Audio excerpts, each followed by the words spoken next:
Hello and welcome back to the Death Row and Executions channel.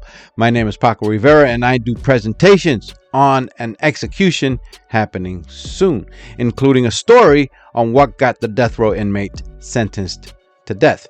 You can also follow me on Facebook for updates and more death row news. There will be a link to my Facebook in the description below. Also check out my other channel, The Maximum Sentence, where I cover a recent crime and conviction and a maximum penalty handed down. There will be a link for that as well. In the year 1987, this man currently on death row in the state of Florida, James Aren Duckett, who is now 68 years old, was a 29-year-old cop. He was a police officer on patrol for the Mascotte Police Department in Florida when he abducted an 11-year-old girl named Teresa Mae McAbee while still in uniform. He then took her to an isolated area where he proceeded to brutally, indecently violate her, and then he murdered her. A cop who happened to be the only police officer on patrol that night in the small town of Mascotte is scheduled to be executed this year on March 31st. Teresa Mae McAbee was born on July 10th of the year 1975. By May of the year 1987, she was 11 years old, just 2 months shy of her 12th birthday.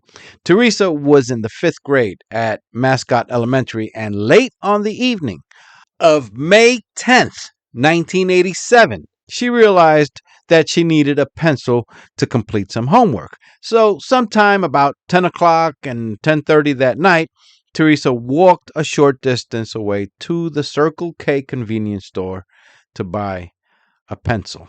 Meanwhile, a 16-year-old Mexican boy named Salvador Callisto, who had been doing laundry at the laundromat located beside the convenience store, had also entered the Circle K store. These are recent images of the actual location as it appears today. It looks like the store is no longer a Circle K, but the laundromat is still there beside it. It's not clear in the case files if Teresa and the boy were acquainted with each other, but they had struck up a conversation inside the Circle K and even left the store together. That boy, Salvador, would later testify that he and Teresa had walked over to a garbage dumpster and stood in front of the dumpster, continuing to talk for about another 20 minutes. While they were talking, Officer James Duckett pulled into the parking lot in his police cruiser. Duckett was working a shift that began at 7 o'clock that evening and ends at 7 o'clock the following morning. Duckett had a wife and 2 young sons at home. He spotted the 2 youngsters talking by the dumpster. Duckett then went into the Circle K store, and a clerk would later testify that one of the things that Duckett asked her was, "How old is that girl outside talking to the boy?" The clerk said she told him that she is about 10 or 11 years old. The city of Mascotte had a curfew in place whereby children were not allowed to be out after 10:30 p.m. The clerk had also said that Duckett told her that he was going to go outside and check on the girl, and he left the store. The boy, Salvador, would say that Duckett approached him and Teresa and escorted Teresa back over to his patrol car. Salvador then went back inside the laundromat to gather his laundry and wait for his uncle, who arrived a few minutes later to pick him up. According to the uncle, who would also later testify, the police officer had approached him and asked him what is the age of his nephew. The uncle told Duckett that the boy was 16 years old, and Duckett, according to the uncle, responded with words to the effect of, "Well, you better have a talk with your nephew. That girl is only 11 years old." According to the uncle and the boy, they said that they both saw Duckett placing Teresa in the front passenger seat of the car, and he went around and got in the driver's seat. They saw this as they were leaving. One other thing, and this is important to keep in mind as we discuss evidence in this case later. The uncle and the boy also said that they never saw Teresa sitting on the hood of Duckett's patrol vehicle or placing her hands on it. Another witness, a woman named Gwen Gurley, who said she was in the area about 10:30 that night, would also later testify that she saw the police officer leaving the area with a young girl in his car. When too much time had passed, it was now about 11 o'clock at night, and Teresa had failed to return back home, her mom, Dorothy McAbee, walked over to the Circle K convenience store searching for her daughter. But she wasn't there. While at the store, the clerk told Dorothy that maybe the police officer, Duckett, had taken her with him to the police station because he had been asking questions about her. The mother, Dorothy, then left the store and spent about an hour with her sister driving around Mascotte looking for that police car, but they never found it. So she then went to the Mascotte Police Station, but there was nobody there. So Dorothy went a short distance to the Groveland Police Station and told an officer that she wanted to report her daughter missing. That officer there told her that he would contact a Mascotte police officer to meet with her at the Mascotte Police Station because she needs to report the missing person in the jurisdiction where the disappearance took place. So Teresa's mother went back to the Mascotte Police Station and waited, according to her, 15 to 20 minutes before Duckett finally showed up. According to the mom, Duckett told Dorothy that he did in fact see Teresa at the convenience store talking to a 16-year-old Mexican boy. Duckett said he later split them up and told Teresa to go home. He also said that he never saw her again after that. Dorothy then filed a missing persons report with Officer James Duckett. Not long after, Duckett went to the home of Dorothy McAbee requesting a picture of Teresa for him to make some missing persons flyers. Duckett also called the chief of police to let him know what was going on and that he didn't need any help. Duckett then went back to the Circle K convenience store with a flyer and gave it to the clerk. But that clerk would later say that Duckett had told her not to hang it yet because the picture he put on the flyer is not that good and to wait until he gets a better one. But he never went back to that store. During the night, Duckett had also gone to the home of the 16-year-old boy and his uncle and questioned them as if they were persons of interest, and he filed a report about that. Early the following morning, a local man who had gone fishing saw what he believed was a body floating face down in a lake. It was later confirmed to be the body of Teresa Mae McAbee. The medical examiner determined that Teresa had been indecently violated, strangled, and then drowned in the lake, which is what ultimately caused her death. After CSI showed up, a crime scene technician had developed impressions of car tires near the body where it had driven across a mud hole, and he noticed that these type of tire tracks are very rare in Florida. He recognized them as snow tires used mostly on cars up north. And here is where things get interesting. As it turns out, Officer James Duckett had also arrived at the scene of the crime and parked his police vehicle there. And by a stroke of luck, that tire expert crime scene technician was walking past Duckett's patrol cruiser and was shocked to see that it had the same type of tires as the tires that made the tracks near the body that he had just taken impressions of.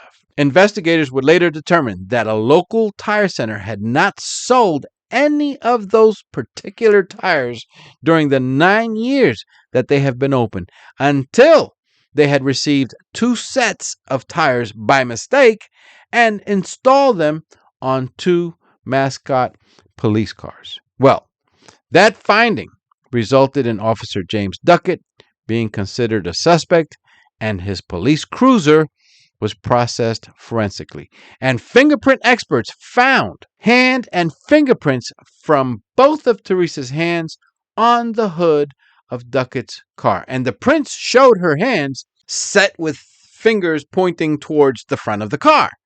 And the only way that can happen is if she was seated on the hood facing forward.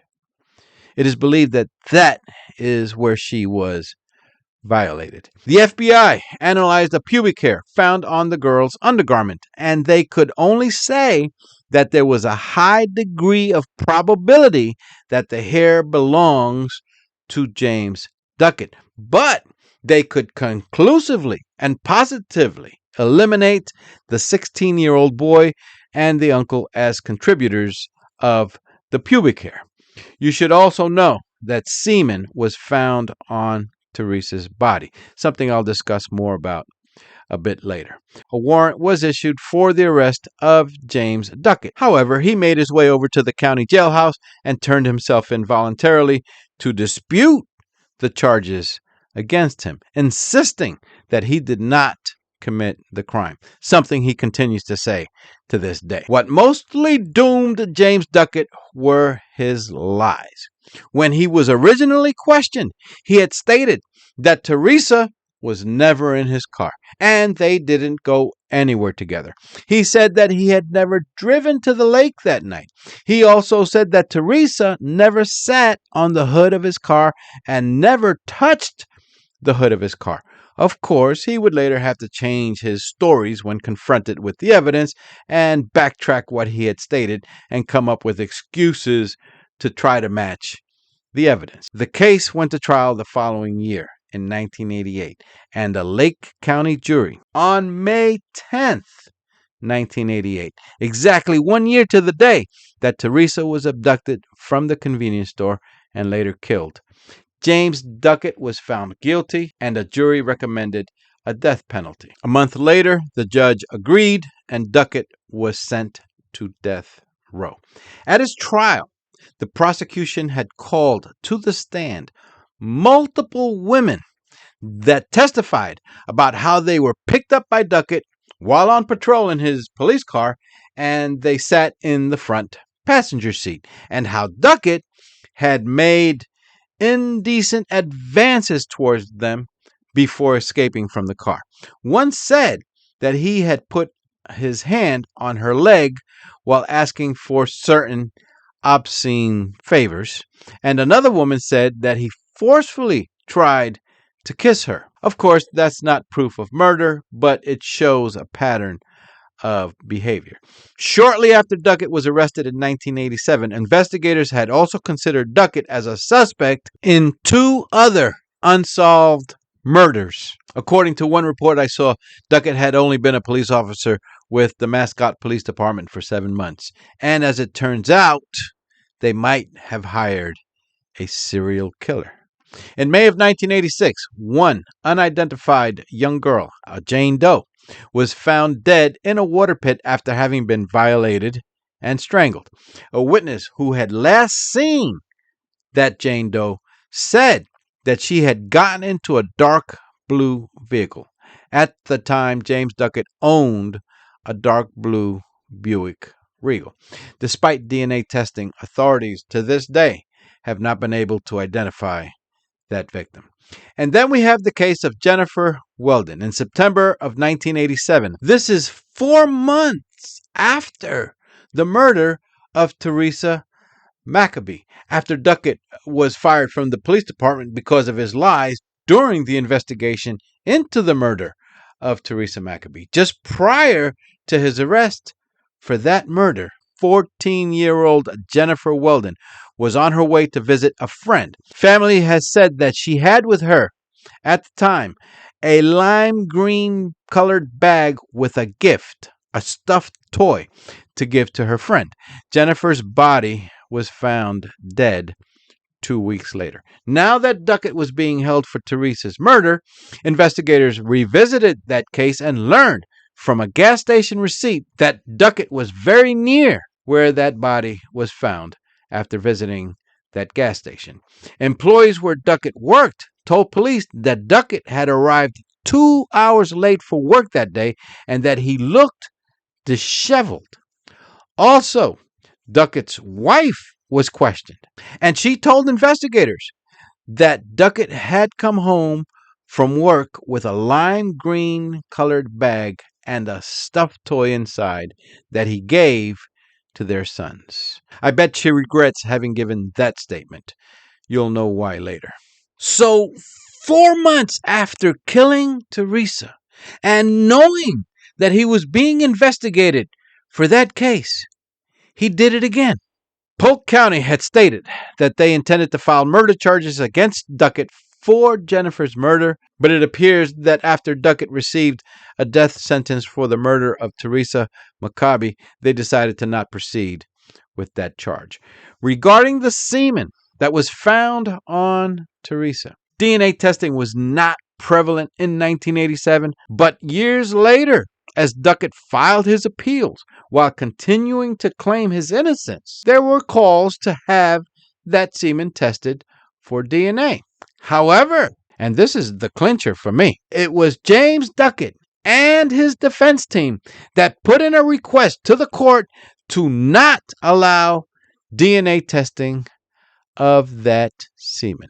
They offered some ridiculous excuse that testing might destroy the sample and we will never know who the real killer was. The defense did not want that semen tested, and as it turns out, a judge honored the request.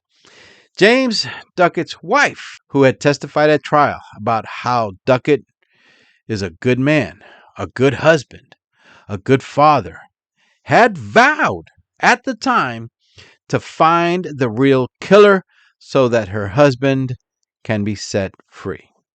It appears she hasn't had much luck with that. Something that doesn't get mentioned too often in reports about James Duckett. Remember I said that he had 2 young sons. Well, one of those sons was named Joshua. Joshua later married a Korean woman named Melinda, and they had a son named Trenton. However, during divorce proceedings and a bitter custody battle in the year 2006, while Joshua's father, James Duckett, was on death row now for 18 years by this time, Duckett's grandson, Trenton Duckett, 2 years old, mysteriously vanished. According to the mother, Melinda, he was taken in the middle of the night from their home.